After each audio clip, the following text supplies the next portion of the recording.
Sí.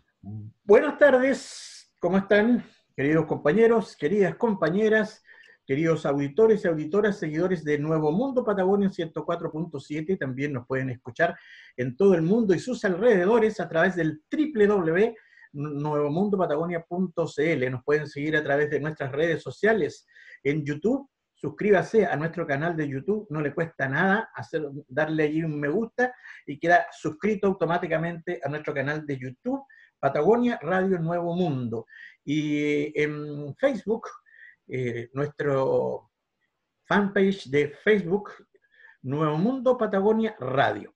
Así que ya están dadas todas las direcciones, no hay cómo perderse, y estamos entonces comenzando nuestro programa Primera Línea, correspondiente al día de hoy, lunes 25 de mayo de 2020, la última semana del mes de mayo, una semana que ha estado precedida por hechos muy noticiosos, por hechos que hay que leer adecuadamente en política para saber lo que está ocurriendo en este contexto de pandemia, en este contexto de crisis social, en este contexto de crisis económica y política que ha desatado el coronavirus, no solo en nuestra ciudad, sino también en nuestro país, en Chile y el mundo. Ya estamos con nuestros panelistas habituales ahí, listos y dispuestos a embatir con sus cañones radiales desde la primera línea.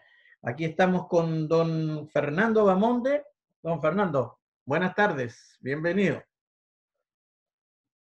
Y don Dalibor Eterovich Díaz, que está sí, ejerciendo su oficio allí de productor, porque es un hombre múltiple, productor de nuestro programa y también presidente regional del Partido Comunista, entre otras hierbas. Y vamos a partir entonces con un tema bueno, que es obligatorio para el análisis y que de alguna manera está vinculado a lo que conversábamos en el programa del día miércoles pasado, que fue el último programa que hicimos, porque el viernes tuvimos algunos problemas allí para poder hacer este programa. Me refiero, por un lado, a la situación ya obscena de descontrol y de contagios a nivel nacional. Estamos prácticamente hoy día a 100, 105, la verdad, contagios diarios de llegar a los 5.000, ¿no? Hoy día la subsecretaria de Salud informa que el número de contagiados el día domingo hasta las 21 horas alcanza una cifra, bueno, realmente inédita.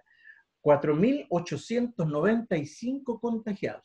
Lo repito, 4.895. Y ya con un grado de letalidad bastante alto para un día, estamos hablando de 47 fallecidos. Eso ocurre en Chile. Eso ocurre en Santiago. Pero aquí en Punta Arenas, ¿qué ocurre?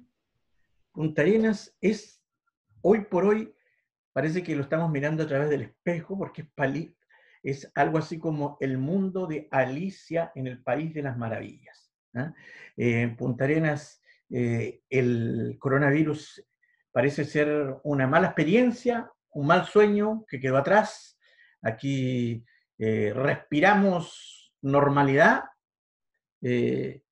respiramos más que normalidad, y salió a defenderlo hoy día el ministro Mañalich con mucha fuerza, con entereza, salió a defender, respiramos nueva normalidad. Fíjese, nosotros lo adelantamos el día miércoles, sin que todavía ninguna autoridad se atreviera a retomar este concepto tan mañido y que le había rebotado como una bomba en la cara al gobierno. Hoy día el señor Mañalich no tiene ningún empacho en decir que, en insistir en este concepto de la nueva normalidad, argumentando que varias ciudades que han tenido brotes importantes han sido capaces de ver la luz al final del túnel y salir de estas medidas y quedar con una suerte de nueva normalidad. Y allí, obviamente, destaca entre otras ciudades, pero en primer lugar el caso de Punta Arenas. También menciona Osorno, Chillán, Temuco, Padre Las Casas, Talca o Arica. ¿No? Y en este contexto incluso sale a rechazar las críticas que se le hicieron al presidente por este polémico eslogan. ¿No? La nueva normalidad se empieza a apoderar nuevamente y lentamente, ahora dice en forma heterogénea, del país. Dice que en Punta Arenas, en las calles, es todo absolutamente normal, la gente transitando por las aceras y las avenidas de nuestra ciudad, absolutamente normal. El único detalle podría ser que anda con mascarilla, que el señor Magna señala que en Punta Arenas el comercio está abierto en un 100%, que van a comenzar a volver los empleados públicos y que hay que evaluar la vuelta a clases. Ya se está hablando, en algunos sectores todavía no oficial, pero nosotros extraoficialmente lo sabemos, de que se estaría pensando de que los cuartos medios sean los primeros a volver a clases en Punta Arenas.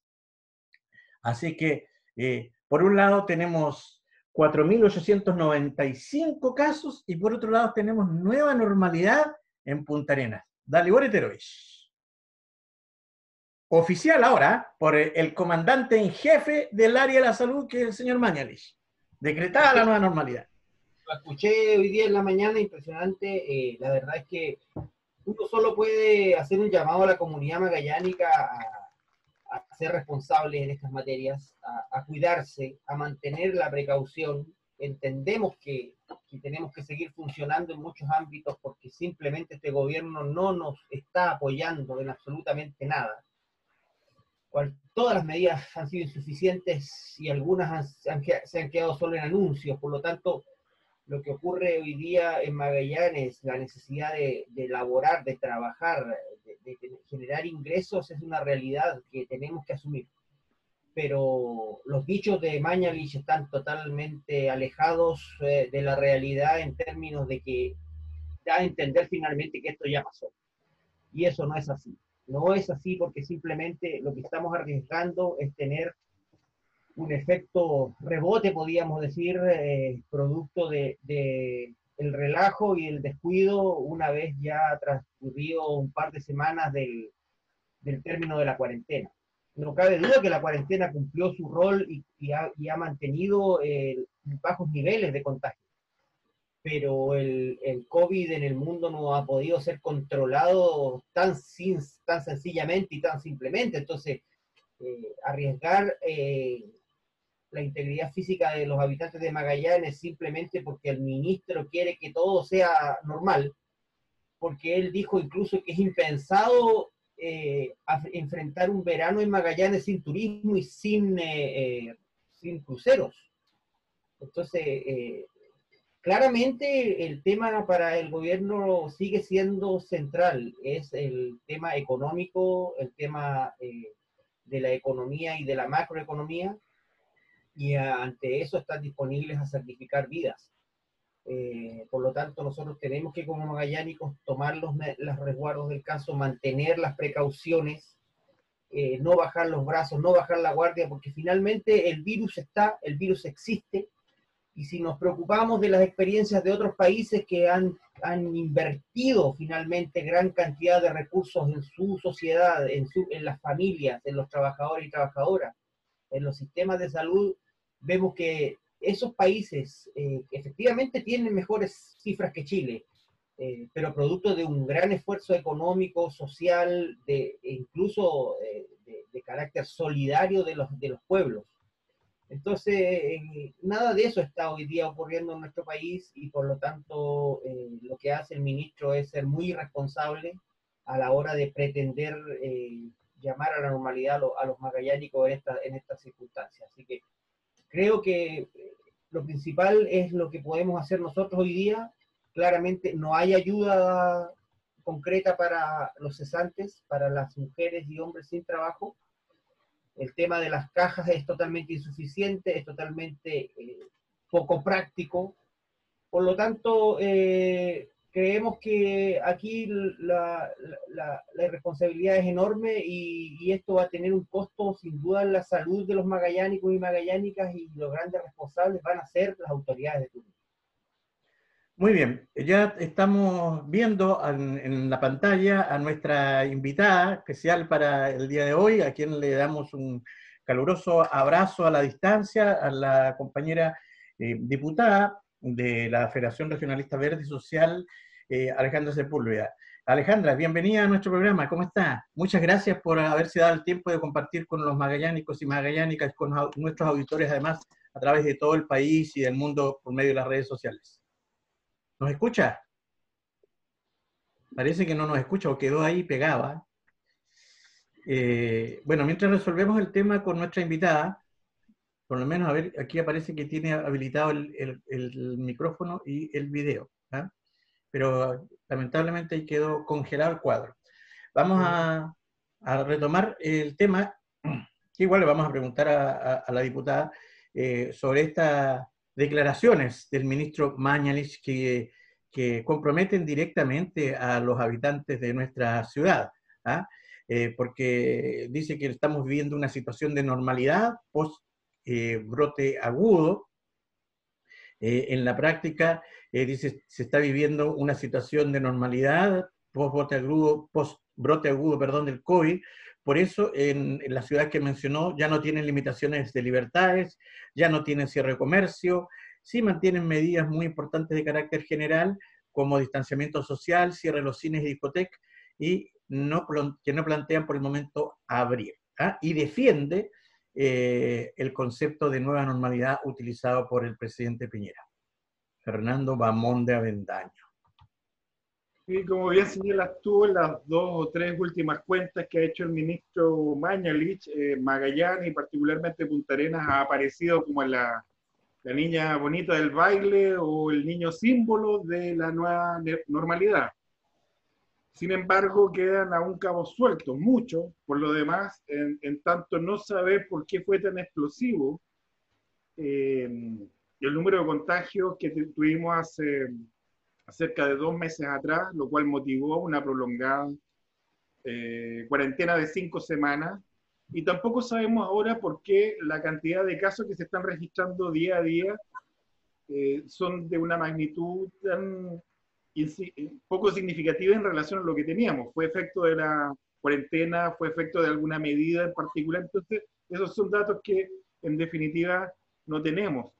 Y eso hace pensar que las decisiones se toman sobre la base de certezas que son de índole económico, pero no de salud pública. Mira, hoy día yo creo que lo más decidor en tanto en la transparencia de la entrega de datos ha sido que se considera como recuperados por coronavirus aquellas personas que no contagian, pero sin embargo pueden estar en la UCI.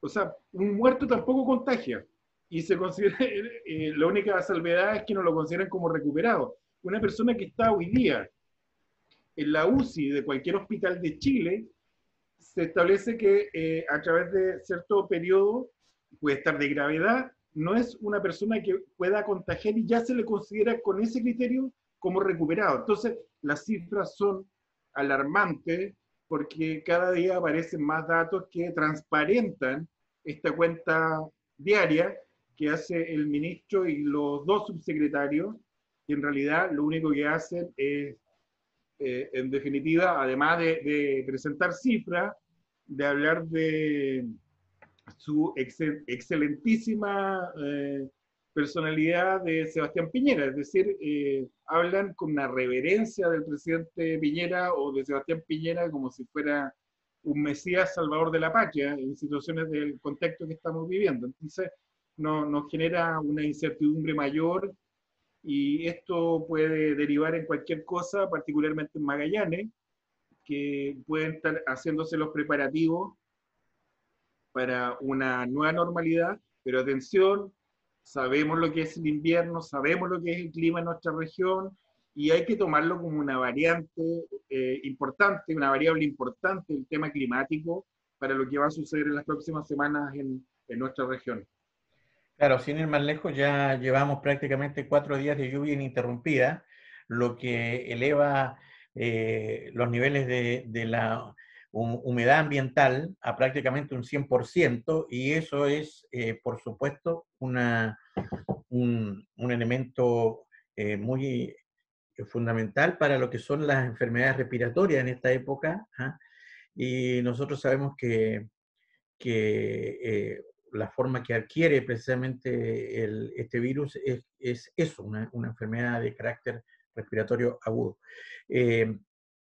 Pero lamentablemente pareciera ser que pese a la gran caída, al gran porrazo que se pega el gobierno, eh, hablando de la nueva normalidad y después tener que decretar esta cuarentena general en Santiago absolutamente incontrolada hoy día, cuando estamos hablando de que en un día se alcanzó una cifra de 4.895 infectados, sobre 40 fallecidos, insisten en este concepto de la nueva normalidad.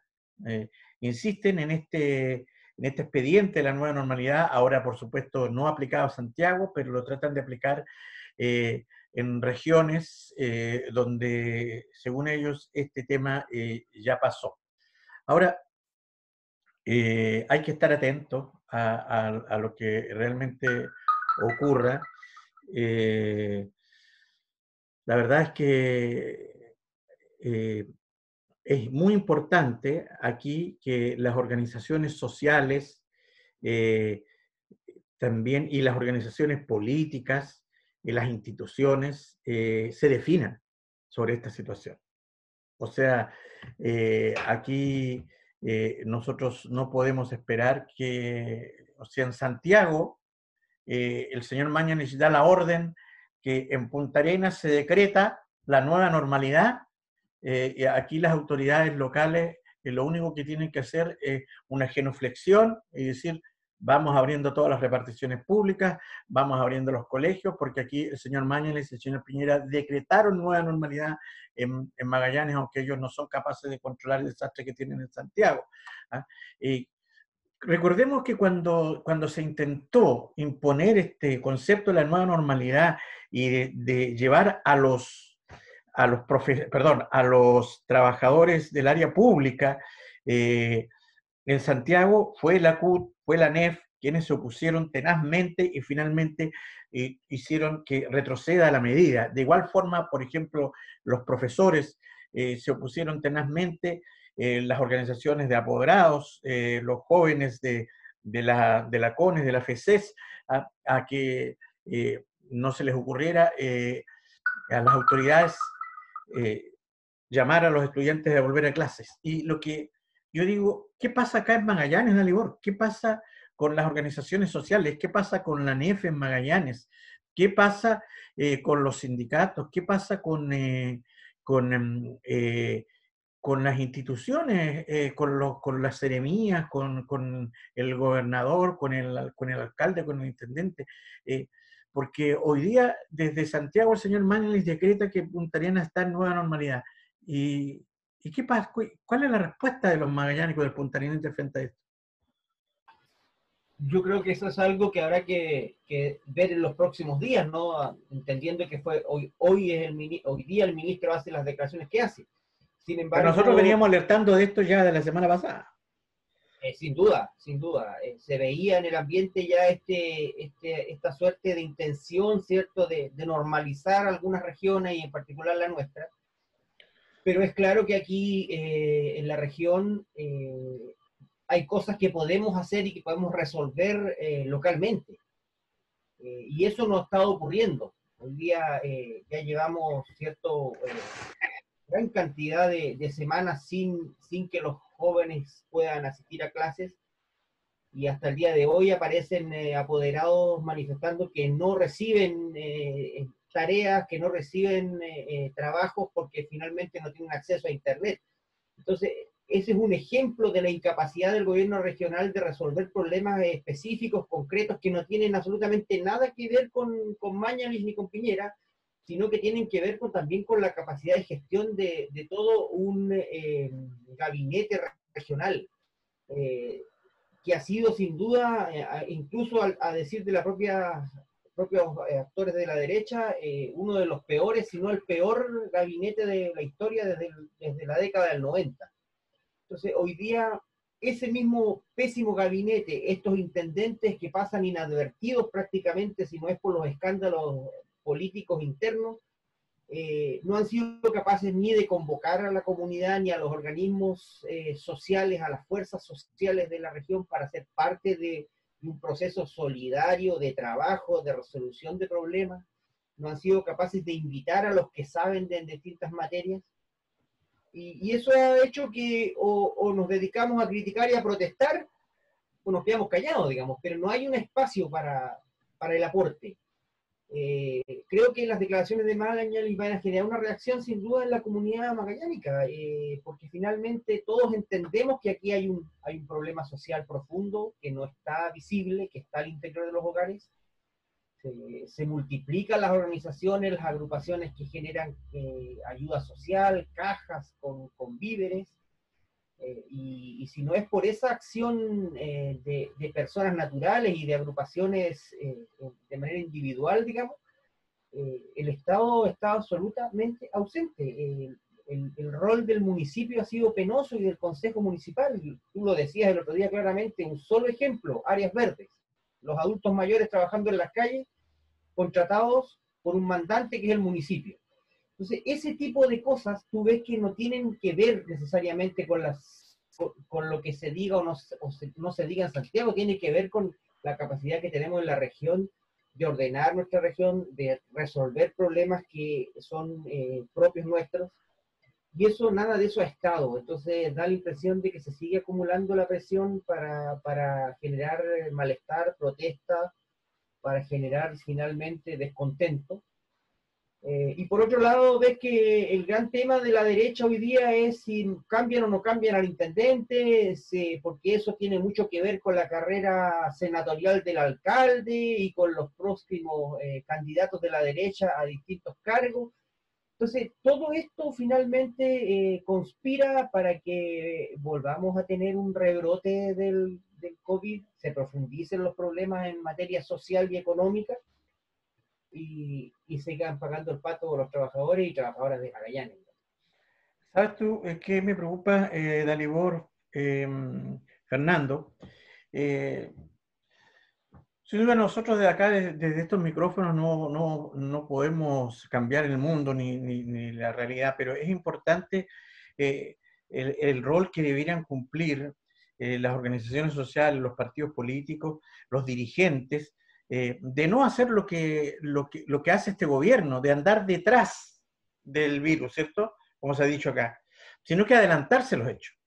Nosotros esta situación la venimos alertando desde la semana pasada. No es una cuestión que a mí las declaraciones de Magallanes no me sorprendieron para nada, porque nosotros ya tuvimos todo un programa dedicado a este tema. Sin embargo, a mí me preocupa efectivamente la poca capacidad de las organizaciones sociales hoy día de adelantarse a esta situación cuando ya era prácticamente inminente que esta iba a ser la política del gobierno nacional y tratar de imponerla a nivel local. Las juntas de vecinos dieron una tremenda muestra de formación ciudadana, de democracia, organizando paralelamente, estoy hablando de acá, de Magallanes, de Punta Arenas, organizando paralelamente al municipio, a este municipio, ¿qué más le vamos a pedir si miremos quién tiene la cabeza? Un plebiscito ciudadano. Sin embargo, hoy día prácticamente están haciendo una labor asistencial, una labor que yo no digo que esté mala, pero de caridad, juntando con sus propios medios canastas para llevar a los sectores mayoritarios de la población más humilde de Magallanes que quedaron sin trabajo, sin empleo. Pero no hay un emplazamiento de la autoridad. Los partidos políticos mutis por el foro. Entonces yo digo, ¿qué pasa acá en Magallanes, en Punta Arenas en particular, con sus instituciones? La NEF, no he escuchado nada a la NEF sobre el punto. Y esto no partió hoy con Mañalich. Perdóname, Fernando. Tu micrófono. Sí, mira, el tema es complejo, pero en términos estructurales, por cierto, hay una debilidad de lo que es la sociedad civil. Pero no tenemos que caer en la trampa de endilgarle responsabilidad a las organizaciones y movimientos sociales, sí responsabilidad a los partidos políticos. Pero quiero separar aguas ahí. No tenemos que endilgarle responsabilidad a organizaciones y movimientos sociales respecto al rol que tiene que cumplir el gobierno y el rol que tiene que cumplir las autoridades locales, llámese gobierno regional y municipios, y particularmente el municipio de Punta Arenas. Ahora, las organizaciones sociales están cumpliendo hoy día un rol que es lo más inmediato. Si hay carestía, hay escasez y hay hambre en muchos casos. Y esa cuestión uno no puede hacer otra cosa que saludar y dentro de las posibilidades colaborar. Porque estamos observando, si no es mediante esta ayuda, el sálvese quien pueda. No, posiblemente es muy difícil en este instante para las organizaciones sociales poder mascar chicle y subir escalera o caminar, como se dice vulgarmente. Entonces, otra cosa es poder pasar a la propuesta cuando no te escuchan, y segundo, pasar a la crítica y a la movilización, que también son momentos sumamente complicados para, en efecto, que ocurra aquello. Está ocurriendo espontáneamente en Santiago.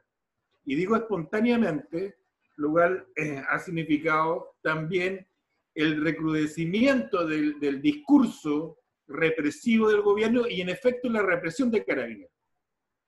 Ahora, ¿por qué dejo en otro tenor a los partidos políticos?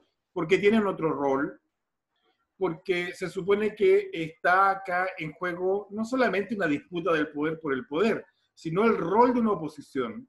El rol que debe cumplir una oposición es a lo menos de fiscalizar los actos del gobierno regional y de las autoridades locales. Y en eso estamos al debe, definitivamente. Acá hay un problema que es estructural, es grave, que es el vaciamiento de los partidos políticos, y sin ir más lejos, las cifras que teníamos después del 18 de octubre, hay un listado completo de partidos políticos y el número de desafiliaciones que han tenido los últimos meses. Recordemos más atrás también el hecho de que en el proceso de fichaje y refiliación que tuvo el sistema político chileno, los padrones históricos de grandes partidos con 100 o 150 mil militantes legales, por lo menos el padrón, hoy día eso bajó a un tercio. Sin embargo, los partidos políticos locales tienen autoridades regionales, tienen presidencias, tienen cuerpos comunales, tienen cuerpos provinciales y cuerpos regionales. Cuando uno hace un llamado a la unidad, hay también que tener presente un compromiso ético, y el primer deber ético es no solamente cuestionar por cuestionar este gobierno y este gobierno regional y este gobierno comunal que tenemos encima, por desgracia, sino que es un ético, significa de poder fiscalizar y poder pasar a la propuesta. Y en esto hay silencio. Coincido plenamente contigo, no quiero, insisto, no quiero juzgar a las organizaciones sociales, están jugando un rol. También sabemos que hay una debilidad estructural en las organizaciones sociales y que viene por una cuestión de larga data, que emergen o se desarrollan con mayor potencia a partir de octubre del año pasado. Están haciendo lo posible para salvar el día, y salvar el día hoy día es atender y poder asistir con alimento a muchas familias que la están pasando muy, muy mal en este momento. Dalibor, yo quiero entrar a otro tema, pero para ir redondeando lo que lo conversamos, una pregunta que tenemos que hacernos, a propósito de lo que decía Fernando Bamonde. ¿Qué está aquí, hoy día el comando apruebo para un Chile digno, lo que en un comienzo era Unidad para el Cambio, y que se le sumaron estos otros partidos ante la perspectiva del plebiscito del 26 de abril, que hubo un movimiento ahí interesante, pero frente a toda esta situación que hoy día está pasando y que ya oficialmente se declaró que va a afectar a nuestra ciudad, porque hoy día ya están ya recibieron la orden las autoridades locales para implementar lo que Mañalich hoy día, y a través, él mismo lo dijo, del presidente de la República, ya dispuso la nueva normalidad en Magallanes. ¿Qué pasa con los partidos agrupados en este comando? ¿En qué están hoy día? Efectivamente, justamente mañana martes tenemos una reunión por este mismo vía de los representantes de los distintos partidos que hoy día están aglutinados en Apruebo Chile Digno. Estamos hablando del Partido Progresista acá en Magallanes, de representantes de RD, de los partidos humanistas, de Izquierda Libertaria, Igualdad, Iguales, perdón. Y efectivamente hay un permanente contacto entre partidos, porque finalmente lo que está ocurriendo es que al calor de toda esta situación de la pandemia también están ocurriendo cosas muy graves y muy importantes de las cuales nadie se hace cargo, digamos. Uno espera que, como tú dices, algunas organizaciones sociales simbólicas digan algo, las tradicionales, que los parlamentarios de la región se pronunciasen. Exactamente. Que incluso el propio Consejo Regional, Consejo Municipal, como entes electos, y nada de eso ocurre. Entonces, al calor de esa situación, precisamente nosotros mañana vamos a generar una reunión para ver qué acción tomar en ese sentido, porque, por ejemplo, te pongo un solo ejemplo. Hoy día se está definiendo ya el presupuesto para la región y para el país para el año 2021. Con toda la anticipación del caso, porque normalmente son temas que se ven hacia septiembre, agosto, septiembre, octubre de cada año. Hoy día ya estaría definido.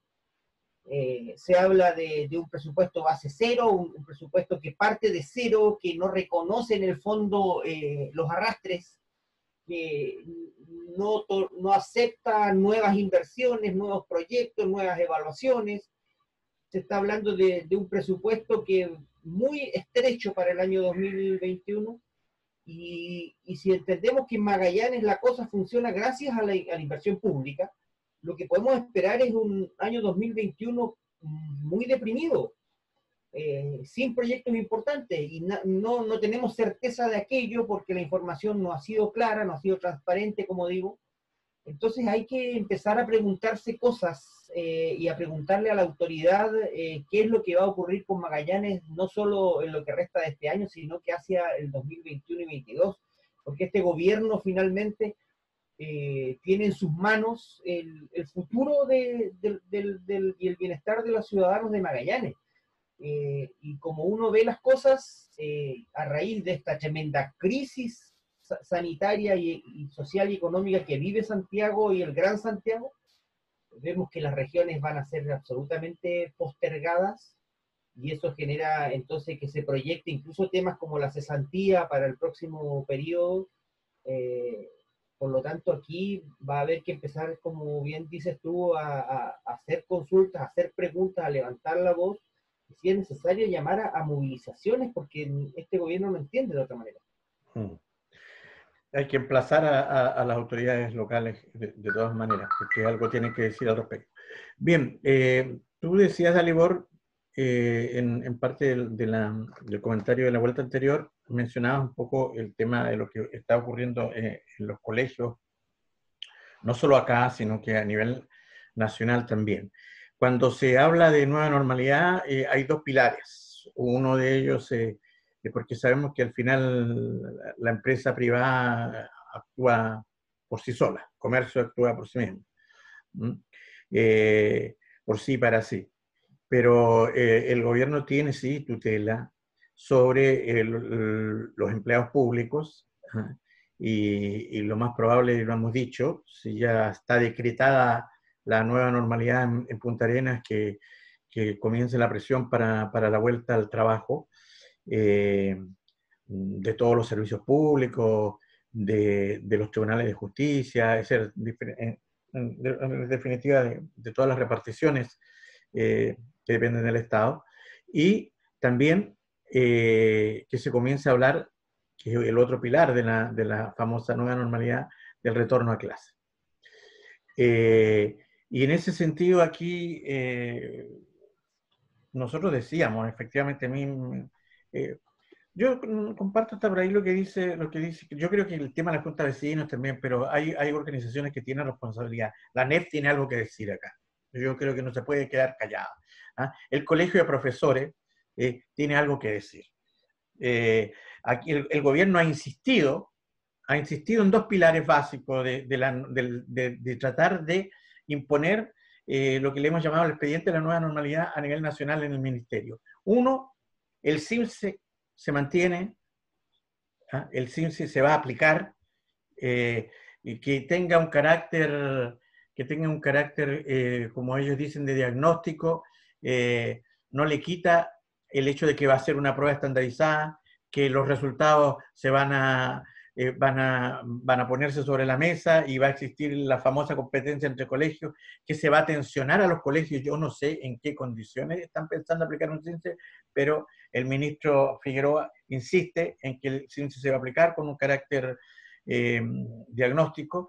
Y por otro lado, hoy día ha llegado a los correos de todos los profesores, a través de diferentes medios, la postura oficial del ministerio a través del ente que lleva adelante la evaluación docente, que es el Centro de Experimentación y Perfeccionamiento Docente, el CPEIP, ¿ah? Entrega una minuta donde dice que en definitiva la evaluación docente va, y si alguien quiere no hacer la evaluación docente, suspenderla, tiene que enviar una carta a título personal, ¿no? Incluso con los argumentos que a cada cual le afecte, por el cual no puede hacer la evaluación docente. Es decir, la evaluación docente también va sí o sí. Dicen que sería una acción general de suspensión, sería injusta para con aquellos colegas que quieren someterse a la evaluación profesional que se hace ligada a la evaluación docente, para seguir subiendo en los tramos de la carrera docente. Por lo tanto, se mantiene la evaluación docente. Y esto conspira, o de alguna manera choca, se contradice con el titular de hoy día de la prensa, donde efectivamente desde los mismos colegios y los apoderados dicen, es muy difícil en nuestro colegio hoy día implementar la modalidad de clases online. Y la verdad que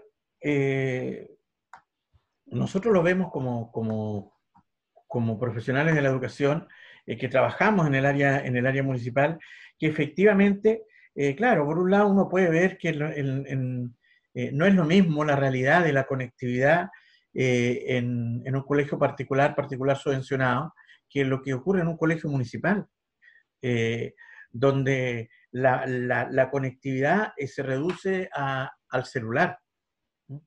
Pero es prácticamente discriminatorio el tratar de imponer en el sector municipal una clase online, ¿ah? Porque en el fondo está dándole clases, favoreciendo a aquellos pocos que son los que tienen recursos para poder acceder a una clase online, y dejando fuera a la gran cantidad, a la mayoritaria parte de la población estudiantil municipal que no tiene acceso. Por lo tanto, desde el punto de vista de acceso a la educación, incluso es no solo arbitrario, sino que es discriminatorio tratar de imponer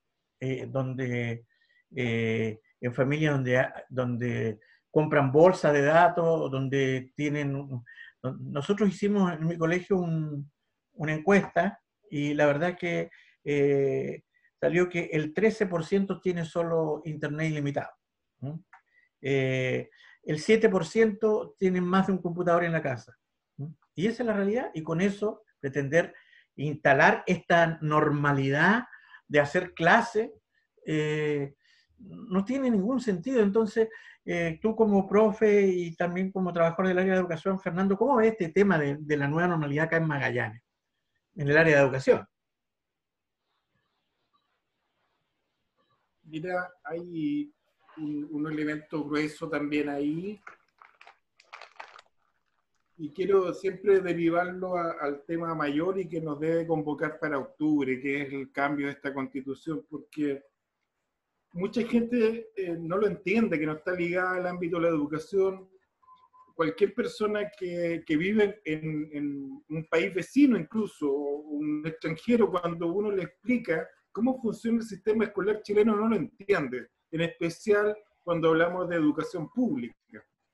Es decir, tenemos un Ministerio de Educación que genera políticas educativas, pero no tiene a cargo ningún establecimiento en Chile, porque el único que tenía lo cerró, que estaba ubicado en Villa Las Estrellas. ¿Ah? Entonces, las políticas públicas que ya tienen un sesgo, y un sesgo bajo un modelo económico-social que es imperante hoy día en Chile, que está consagrado en la Constitución, pasa a un segundo filtro, que es la voluntad y las capacidades que eventualmente en materia de educación pública pueda tener un alcalde. Pero esa es la educación pública donde asisten los estudiantes que vienen de sectores populares, por no decir pobres en muchos casos, entendiendo que la pobreza también es un fenómeno multidimensional, y hoy día ese coletazo lo estamos viendo. Yo no creo que no se dé la capacidad ni la voluntad de los equipos de gestión, de los cuerpos docentes, de los proyectos de integración escolar, de los asistentes de la educación, de poder colaborar, pero están atados de mano en esta realidad. Tendría que haber existido paralelamente, junto con los anuncios de nueva normalidad y previamente, un apoyo del Estado para darle conectividad a las familias en Chile. Mira lo que estoy hablando, porque es una cuestión que hoy día puede parecer secundaria, cuando hay hambre. Pero esto tendría que haber sido un paquete global, social, que considere esto en multidimensionalidad de la existencia, o sea, que tiene que ver con el comer, que tiene que ver con un ingreso, que tiene que ver también con acceso a las telecomunicaciones. ¿Ah? Pero nada de eso tenemos, y lo que ocurre en estos casos, que uno observa que cada establecimiento educacional finalmente es una isla y se le arregla con los elementos que tiene a disposición y que puede desarrollar. Porque detrás de un niño que no está asistiendo a clase, tenemos también una familia que en muchos casos está sufriendo, ya sea de enfermedad, ya sea de cesantía, la madre o el padre, o está viviendo situaciones muy complejas que nos arroja esta situación. Y por otra parte también los docentes, los profesionales de la educación, los asistentes de la educación, están viviendo paralelamente lo mismo. Fíjate, una situación que no es menor, uno conociendo cómo funcionan las escuelas del sistema municipal en la comuna de Punta Arenas. Y no te miento, el promedio de edad de los asistentes de la educación debe superar con creces los 70 años, pero con creces. Y te lo digo porque hay gente que no puede jubilar debido a las pensiones que tiene. Entonces, nueva normalidad sin asistente de la educación en muchos casos. Estuve en contacto con una escuela donde los 5 auxiliares son gente de mayores de 75 años. No pueden volver. No pueden volver porque está prohibido hoy día legalmente romper la cuarentena. Hay cuarentena obligatoria para mayores de, 75, precisamente 75 años. Pero no en áreas verdes. Ahí no, ahí parece ser que no.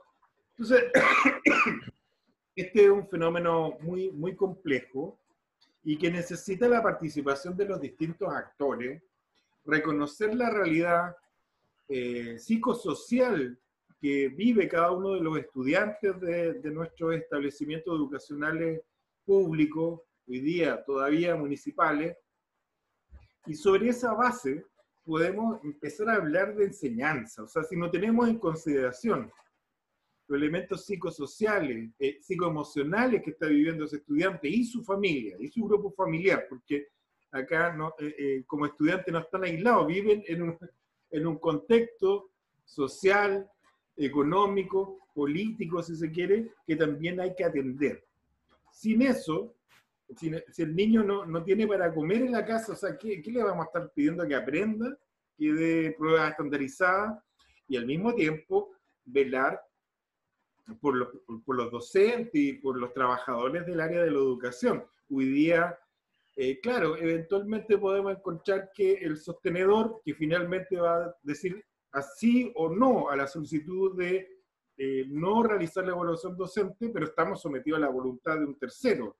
O sea, es desconocer también la realidad social que están viviendo todos los habitantes de Chile, en particular los profesionales de educación, en este caso los profesores que regularmente en la evaluación docente los somete a un tremendo estrés laboral, y hoy día al estrés social que estamos experimentando por todo lo que se está viviendo, es someter a los docentes a una nueva carga, a un nuevo estrés.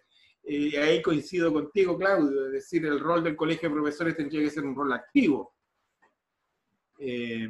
No está, y no lo ha sido hace bastantes años por lo demás, es decir, hemos encontrado acá demanda o movilizaciones que nos dejan muchas veces pidiendo una explicación, como fueron muchas de las leyes que se votaron en el contexto de reforma educacional y que fueron motivo de movilización de los docentes.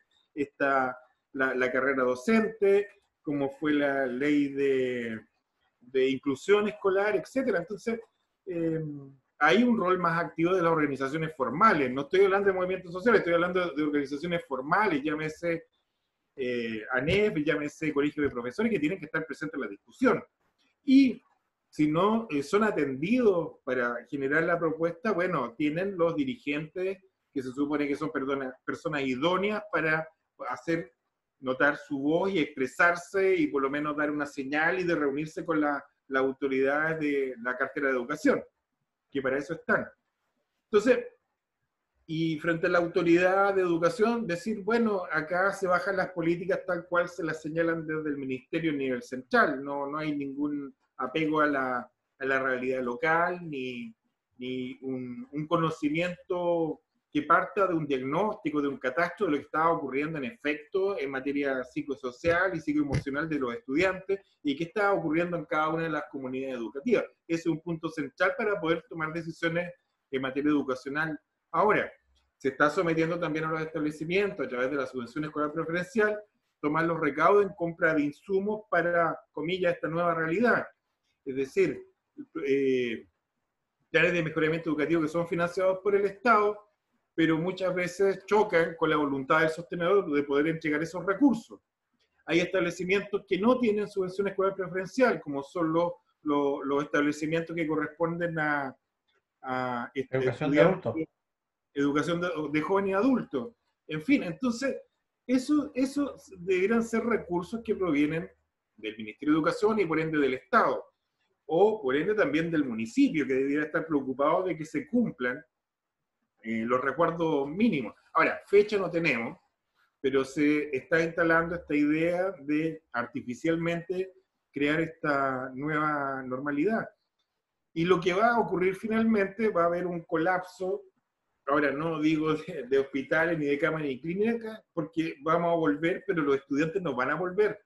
Y si se pretende partir por los estudiantes de cuarto medio, que entre comillas son los que tienen mayor niveles de conexión, o sea, los estudiantes de enseñanza media tienen más elementos, entre comillas, tecnológicos o pueden desenvolverse, pero los más chiquititos, es decir, los NT1, NT2 o el primer ciclo básico, son niños que tienen, menos acceso eventualmente y menos capacidades también para tener acceso a elementos tecnológicos. Así que, te insisto, hay que tomar en consideración cuál es la realidad hoy día de los integrantes de cada una de las comunidades educativas, cuál es la realidad psicosocial, psicoemocional de cada uno de los estudiantes, y sobre esa base, sobre ese diagnóstico, tomemos decisiones reales. Ya, tú decías algo que es importante y algo Dalibor también mencionaba para ir cerrando este tema. Aquí, si se pretende imponer la nueva normalidad, el ministerio tendría que asumir la responsabilidad económica también que ello implica. Hoy día, ¿cómo se está funcionando? Se está funcionando en los colegios, por ejemplo, con estas clases online, a donde se puede, etcétera, pero con el internet de los profesores, con el Zoom que han comprado los profesores, con los planes que los profesores tienen en su casa. O sea, aquí el ministerio no ha puesto uno para el tema de las clases a distancia. Se están haciendo turnos éticos, por ejemplo, para la repartición de canastas, etcétera, pero los funcionarios tienen que ellos comprar, adquirir y llevar los que van a repartir su mascarilla, sus guantes, porque recién ahora, en la última entrega, creo que en el colegio llegó un paquetito de 5 pares de guantes y 5 mascarillas, cuando había como 10 funcionarios, y transitaron por el colegio más de 200 personas. Y ahora, si se pretende abrir los colegios, se habla de echar mano a fondos que son para otras cosas. O sea, aquí el FAEP parece que da para todo.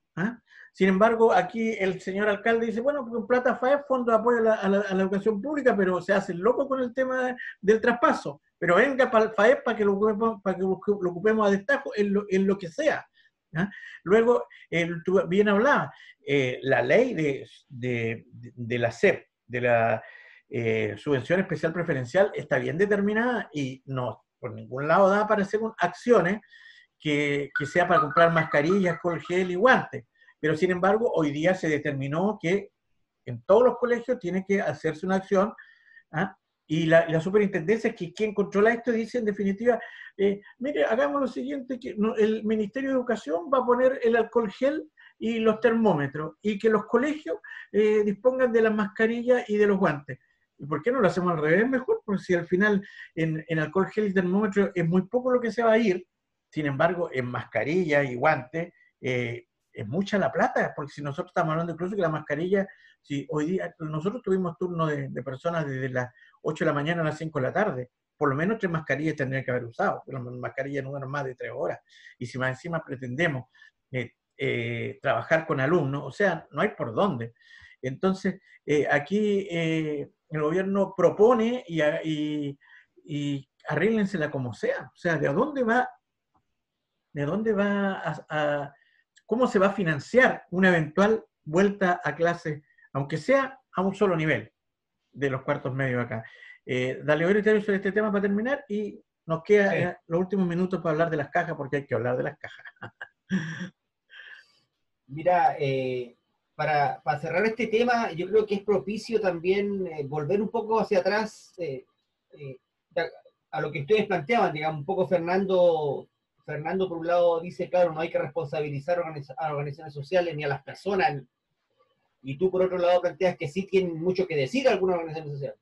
Entonces, como diría algún sector político por ahí, yo estoy de acuerdo con ambos, digamos. No estoy ni a favor ni en contra, sino todo lo contrario. Claro, una cosa media demócrata cristiana y socialdemócrata. Pero lo que yo quiero decir en ese sentido es que es el momento propicio precisamente para que ocurra lo que, por ejemplo, ocurrió en el paro del gas. O sea, juntar a un grupo importante de dirigentes, y lo digo desde la responsabilidad que me tocó a mí cumplir, como presidente de la CUT, como dirigente ANEF, como consejero regional. Yo sé que hay dirigentes sociales hoy día muy comprometidos, como los hubo en el tiempo del paro del gas, pero nadie los convoca, no hay un punto de encuentro, que sin duda debiese ser la CUT. La CUT hoy día no juega absolutamente ningún rol en Magallanes, a pesar de que tiene un presidente. Entonces, un llamado a don Carlos Haro a asumir la responsabilidad que le corresponde como presidente de la CUT, a aglutinar a las organizaciones sociales, a los sindicatos, pertenezcan o no a la CUT, porque si alguien conoce la realidad que está viviendo Magallanes hoy, son precisamente los trabajadores y trabajadoras. Y eso no está ocurriendo. Nadie le pregunta ni invita a la ANEF. ¿Qué tiene que decir la ANEF respecto del tratamiento del sector público hoy día? Mucho, y sin embargo no se oye padre. La CUT, como digo, el colegio de profesores brilla por su ausencia. Los dirigentes de la salud pública están disponibles para una nueva normalidad. O sea, aquí somos todos corderos en Magallanes y vamos a ir todos en fila a hacer lo que dijo Mañalich hoy día, y nadie se va a reunir y nadie se va a juntar y nadie va a decir nada. Yo creo Y tú que decías algo muy importante, los parlamentarios. ¿Dónde están los parlamentarios? Los parlamentarios y las autoridades electas, consejeros y concejales y concejalas.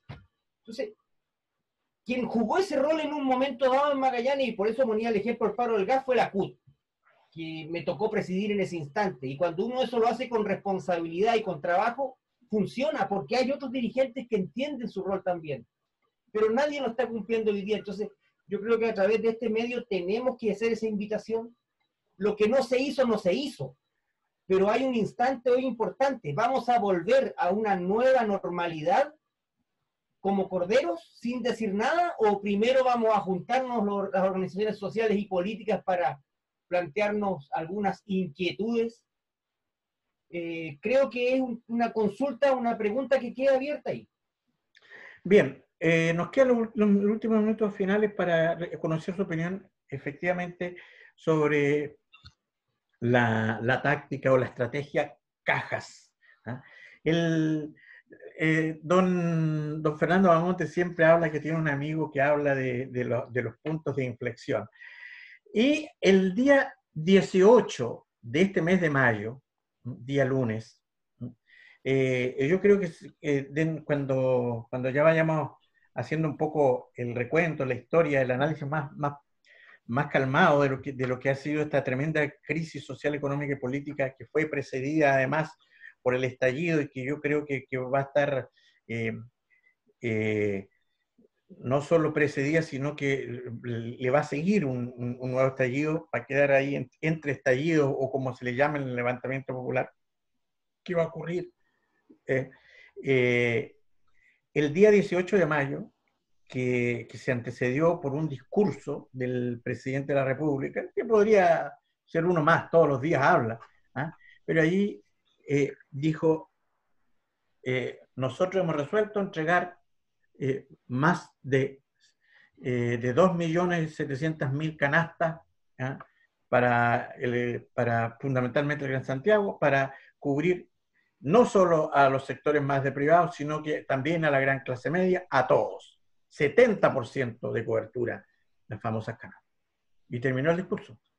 Nadie supo desde cuándo se iban a empezar a entregar, cómo se iban a entregar, qué iba a contener esta canasta, cómo iba a ser la distribución, a quiénes finalmente la iba a beneficiar o no. Y el 18 de mayo, la gente salió a las calles a exigir la comida, ¿no? Y ahí se marca este punto de inflexión. Y esa salida a las calles, que comenzó en el bosque y que luego fue proliferando como un reguero de pólvora en el resto de las poblaciones y los sectores más populares del país, que hoy día, aunque los medios de comunicación lo acallan, sigue estando vigente esa protesta todos los días, que fue acompañada nuevamente, pero esta vez, como lo decíamos, ya no por computadores ni por televisores, sino que fue acompañada por saqueos a camiones de carne, a lugares de venta de comida, porque la gente lo que tiene hoy día es hambre, ¿ah? Fue detonado por esta estrategia de las famosas cajitas. Y al final, el gobierno se opuso tenazmente a entregar un ingreso mínimo familiar de emergencia digno, como lo planteaba todo el Parlamento. Tuvo que poner un veto restitutivo para entregar una miseria. Sin embargo, hace este aviso, este anuncio absolutamente clientelista, populista, que ya había sido anticipado incluso por algunos parlamentarios de Chile Vamos, que repartían canasta, pero le ponían la foto a la canasta, la foto al diputado, ¿ah? Acá, en vez de que sea la foto, es el propio Mañalich con Piñera, que aparecen en todos los medios armando las canastas, ¿ah? Y se fue por el camino tan absurdo, en el fondo, de entregar esta ayuda, primero, que tal como todas las medidas y leyes para paliar la pandemia, ¿a quién han beneficiado y a quién han afectado? Han afectado al gran empresariado y han afectado al pueblo. Aquí lo mismo. Sayé se sacó la lotería con las canastas. Y uno dice, lo lógico es que, bueno, ya, las canastas ahora las distribuyen, los municipios. 70.000 millones de pesos en distribución para las canastas. Una cifra estratosférica. Cuando ahí están los municipios, cuando ahí están los militares que podían distribuir, entonces al final esto se van a pasar los 15 días que dure la canasta y va a ser un desastre que lo único que provocó finalmente es que la gente saliera a las calles a reclamar por comida, por hambre. Dalibor Heteroes. Claro, ya se ha dicho hasta el cansancio que el gobierno va detrás de la pandemia, que no se anticipa a los hechos y sin embargo paralelamente dice que tienen planes elaborados y trazados desde enero para la pandemia. Entonces la demostración más clara y el ejemplo más claro de la mentira es precisamente salir con una solución tan arcaica, diría yo, como una canasta. O sea, ese no es la solución que pueda plantear un gobierno, un Estado. Esa es una solución que plantean agrupaciones, gente que se aglutina respecto de una actividad laboral, de un oficio, y que resuelve su tema inmediato de esa manera. Pero el Estado de Chile, el presidente de la República, no puede entregar ese tipo de soluciones. Tiene que plantear ideas mucho más profundas de fondo que apunten a resolver muchos problemas y finalmente hoy día el trabajador requiere pagar con efectivo, con chinchín, el arriendo de la casa, el arriendo de la pieza, los servicios básicos, y está generando una cadena porque el que no paga su arriendo obviamente a su vez les genera un problema al dueño de la vivienda que tampoco tiene ingresos y así sube y sigue. Entonces la canasta es una medida básica que debiese ser lo de menos en función de las grandes medidas que tomó el gobierno. Vale decir, de ya va muy bienvenida la canasta, pero todas las otras medidas, ¿cuáles son? No están, no existen. Entonces, además, generar un gasto de la magnitud que se genera para entregar canastas de 20, 30 mil pesos, que significa, son prácticamente tres presupuestos del municipio de Punta Arenas, 2 presupuestos de la región de Magallanes, anuales gastados en repartir cajas. Que durarán 10 días. ¿Y eso? Cuando tú perfectamente puedes distribuir esos mismos recursos a través de las cuentas RUT, digamos, y no van a ser 20 lucas, va a ser un poquito más.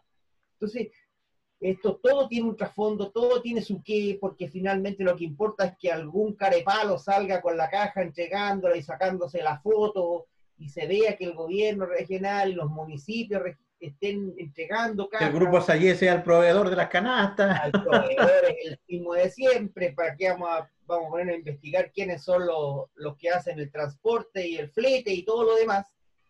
Entonces, hay siempre detrás esta famosa letra chica, y finalmente uno entiende que las familias más necesitadas, naturalmente que van a agradecer esa ayuda, pero no es lo que debe, o sea, no está a la altura en absoluto de lo que debe ser un gobierno hoy día, y mucho menos a la altura de los que han hecho otros gobiernos en Latinoamérica respecto de su pueblo y del manejo de la pandemia.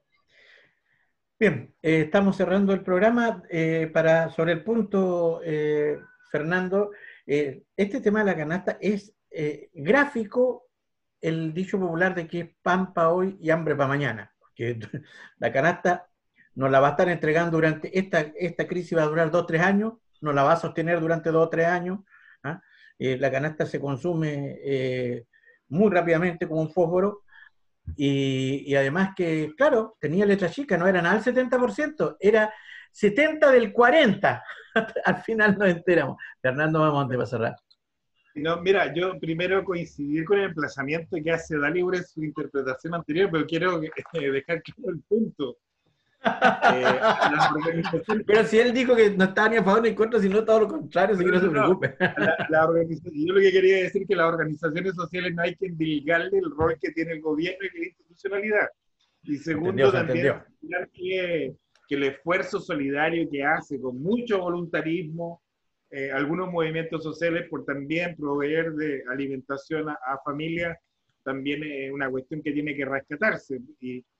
Pero no obstante, interpelar al Colegio de Profesores, la ANEF y obviamente a la CUT, que es inexistente, y ahí hay un esfuerzo fundamental que hacer para que nuestra provincia, nuestra región, cuente con una CUT. Dicho y a los eso, partidos políticos y a los parlamentarios, igual no se la pueden llevar pelada. Sí, voy a tener que ser un poco más preciso en las ideas. Oye, mira, respecto a las canastas, obviamente habían varios mecanismos. Primero, los subsidios, las transferencias económicas del gobierno, pero esto implicaba también un ejercicio que significaba catachar muy bien a quienes se iba a entregar. Y habían ahí, por lógica, dentro del modelo y la lógica que tiene este gobierno de focalizar mucho los recursos. Y de lo contrario era una entrega de ayuda universal, que finalmente es lo que debió haber ocurrido. Por otra parte, el aparato del Estado debió haberse coordinado. Ahí el Ministerio de Desarrollo Social debió haber cumplido un rol que no cumplió finalmente con los municipios, quienes mejores conocen el territorio, la ubicación, y las familias que están carentes de recursos son los municipios. Y finalmente, lo que debió haber ocurrido tanto del Ministerio de Desarrollo Social, es decir, gobierno, y los municipios, llámese en su conjunto el Estado, es una coordinación a nivel de redes sociales o societales, que tampoco ocurrió. Hay mucha ONG o movimientos sociales operando. Hay mucha iniciativa que debió haberse cumplido con esto de asegurar un abastecimiento más permanente. A lo menos estamos hablando de 3 a 4 meses, por lo menos. Una canasta no soluciona algo inmediato, pero el problema persiste porque lamentablemente los pobres tienen la tendencia a comer todos los días, o los seres humanos tienen la tendencia a comer todos los días. Entonces, la red societal con la institucionalidad, municipios, Ministerio de Desarrollo Social, Estado, debió haberse generado, en tanto considerar el almacén de barrio, los vecinos, los pobladores y las organizaciones que están insertas en el territorio, juntas de vecinos u otras, y muchas otras organizaciones o movimientos sociales que están colaborando.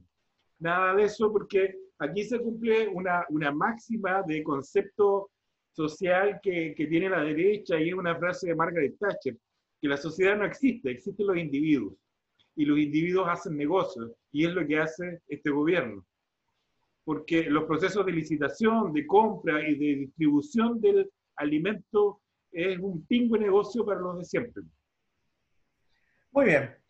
De esta manera estamos llegando al final de nuestro programa Primera Línea para el día de hoy. Hicimos el esfuerzo y se valora de haber invitado a la parlamentaria de la Federación Regionalista Verde Social, Alejandra Sepúlveda, pero tuvo problemas de conectividad y no pudimos contar con ella.